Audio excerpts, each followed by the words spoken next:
Most people spend years in school learning how to be careful, how to follow rules, how to avoid mistakes. Yet somehow, the people who follow those lessons perfectly rarely become wealthy. That's not an accident.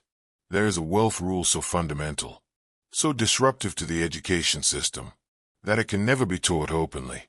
Because once you understand it, you stop playing the game schools are designed to prepare you for, and you start playing a different one entirely. Schools are built around one principle: risk avoidance. Do the assignment, follow the syllabus, get the grade, reduce uncertainty. This creates predictability, but predictability caps upside. Wealth is not created through safety. It's created through asymmetric risk. Small, controlled downside, with disproportionate upside. Schools punish failure. Wealth rewards intelligent exposure to it.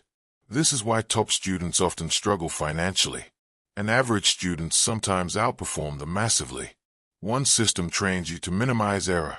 The other trains you to maximize optionality. They are not compatible. Education systems are designed for scale, not excellence. They need predictable outcomes, standardized testing, uniform progression. Wealth, however, is nonlinear.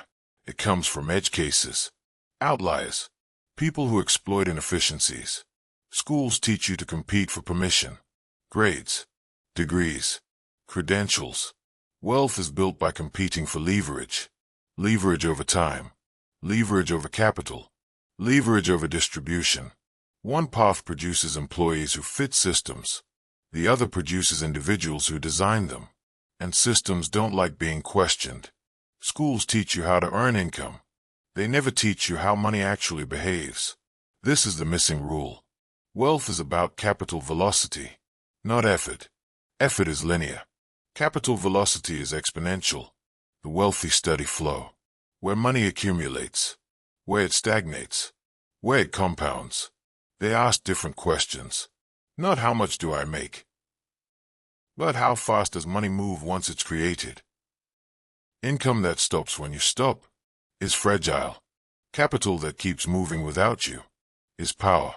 Schools avoid this conversation because it reveals a hard truth.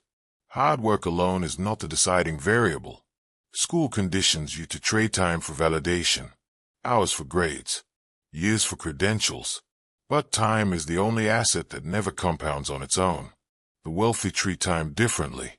They invest it upfront to create systems that buy it back later. This is why leverage matters more than effort. Leverage allows 1 hour of work to echo for years.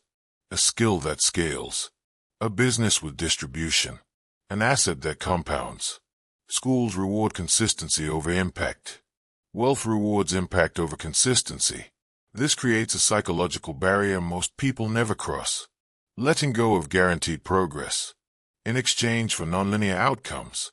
The biggest obstacle to wealth isn't knowledge. It's discomfort.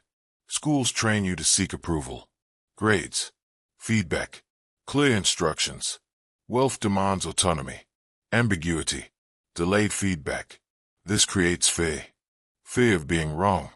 Fear of looking foolish. Fear of moving without permission. The wealthy build tolerance for this discomfort early. They understand that clarity comes after action, not before. This is why schools can't teach the rule, because it requires self-direction. And self-direction breaks standardized systems. Compounding doesn't reward obedience. It rewards alignment. When effort, leverage, and time point in the same direction, growth accelerates quietly. The wealthy stay in games long enough for this to happen. They don't constantly reset. They don't chase every opportunity. They don't abandon strategies prematurely. Schools teach progression through completion. Wealth requires progression through patience. This is why wealth looks boring from the outside and inevitable from the inside. The wealth rule schools never teach isn't hidden. It's incompatible. It conflicts with scalability, with order, with predictability. You don't become wealthy by being the best student. You become wealthy by understanding how value flows and positioning yourself inside it. Once you see this, you stop asking for instructions. You stop chasing credentials. You stop mistaking effort for progress. You begin thinking in systems, in leverage, in compounding time. Schools prepare you to fit the world as it is. Wealth requires understanding how the world actually works. And that understanding can never be graded. It can only be realized quietly, over time. If this video added value, consider subscribing for more content on wealth, mindset, and long-term thinking. Thank you for watching, and I'll see you next time.